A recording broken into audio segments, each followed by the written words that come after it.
Oh, Sannan in ji mai Aminu tallan Jita, totuwa. mahaukata. Aminu Jita, me yake damun kwakwalwarka? A haka idan mutum ya ganka sai ka kamar mutum, ashe butumi ne.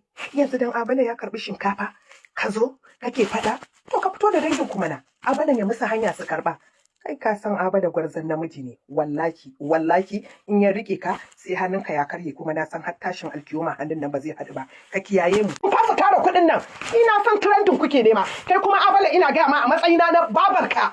Ka fita daga harkar Jtown da ishe ka kallo ba kururuwa ɗayan kamar ya sani ne ma yake yi trending ka kama ka kula shi yan fim wannan fa abin da za mu haɗa kai ne a yi magana kai kuma rarara ga shugaban ƙasa ya kamata ka karɓa mana yanci fa a gurin wa'annan kwayayen yan daudin da suke takura wa rayuwarmu a dalilin me ku je ku yi magana akan kisan da ake kai garin kama da ba a zaman lafiya ba za ka karɓa wa garin ka yanci ba sai dai ka hanga ka ga wannan mai kuɗi ka yi da shi to wallahi wannan trending din ba za ka samu ba Yanzu baiwar Allah yanzu saboda Allah da Annabi.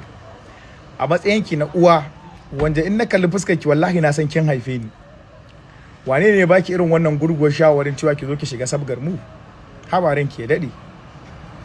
A matsayinki na uwa wanda kusan sa'o'inki da dama da ke masana'antar Kannywood Allah ya dauki rayuwarsu. Su Baba da So, su Aisha dan Kano da sauransu su ne sa'o'inki. Yau duka Allah ya karbi rayuwarsu. Sun tafi cikin aminci. Duk irin wannan shirman da yarantan baka ganin sa a ciki. Muna musu addu'an Allah ya ji kansu ya gafarta musu duk inda suka yi laifi Allah ya yafe musu.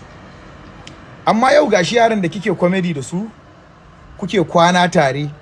Yau su suka baki shawari saboda ki daga musu account ɗinsu na TikTok saboda ana buƙatar ki trending. Kin san yanzu mu muna da wata karisma da wata ɗaukakar da mu he ka taba mu zaka yi suna wallahi.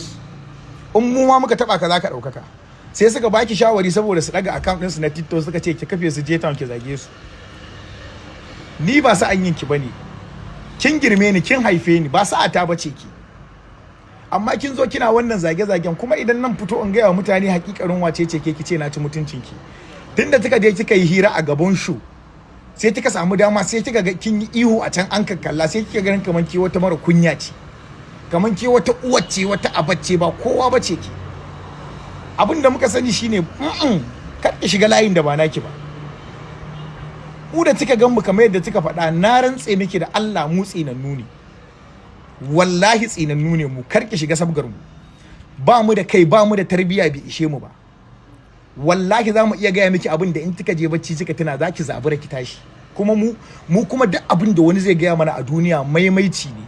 Kalmar ba ta wuce a ce mana 'yan luwaɗi ko ɓarayi ko a ce ma ɗan damfara ko mai ci da addini ko tsinanne ko mai bakin iyaye wannan abubuwa ne da na daɗe da kafe kaina ina gaya wa kaina ni da kaina duk wannan abubuwan na gamsu na karɓe su so in ka gayan ba zai damun ba maimaici kai amma kin zauna kina ta zagi na kina ta maganganu ya kike haka watan azumi fa ake yawa kike yi fa yawa ne fa ba fa daidai bane fa za ki nemi abincin ki ci kawai ma zo kawai saboda wani daga account din shi na TikTok ya sa miki kyamara ya sa shi kika dinga wannan bambarmar kin san haukan mu kuwa mu ba mu da kai fa ba ma jin bari fa mu fa yadda kika ce ba mu da tarbiya mu ba a kiran mu a ce ku bari fa yawa ne da Allah ki daina haka da Allah ke babba ce kin girma ba zan zo in dinga zagin ki in faɗa abin da kika faɗa ba in zan faɗa wallahi ba za ki iya bacci ba ni da mutunci ban da kai yawa kike da Allah haba baba ni faɗan ki ne na cikin ki ban wuce ki zane ni ki mun faɗa ba wallahi ban wuce ki zaunar da ni ki zane ni